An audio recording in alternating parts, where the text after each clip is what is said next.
சும்மா சொன்ன விஷயம் நிஜமா நடந்தா எப்படிங்க இருக்கும்? ஆமாங்க. லாஸ்ட் வீக் சண்டே விலாக்ல அம்மா நெக்ஸ்ட் வீக் வருவாங்கன்னு சொல்லிட்டு தான் சொல்லியிருந்தேன். பட் எந்த ஒரு பிளானுமே இல்ல வர்ற மாதிரி. பட் சாட்டர்டே வந்து அவங்களுக்கு ஒரு சின்ன ஒர்க் இருந்ததுனால ஒசூர் வரைக்குமே வந்திருந்தாங்க.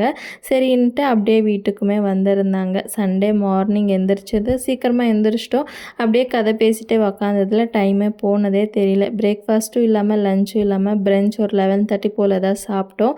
என்னென்ன செஞ்சிருந்தேன்னு பார்க்கலாமா? Chicken fry, idli, dosa, mutton குழம்பு, குக்கும்பர், ஆனியன் இது எல்லாமே வச்சு சூப்பராக சாப்பிட்டுட்டு கொஞ்ச நேரம் கதை பேசிட்டே டைம் போனதே தெரியல. ஒரு 3:00 போல் அம்மா ரெடி ஆகிட்டு ஊருக்குமே வந்து கிளம்பிட்டாங்க.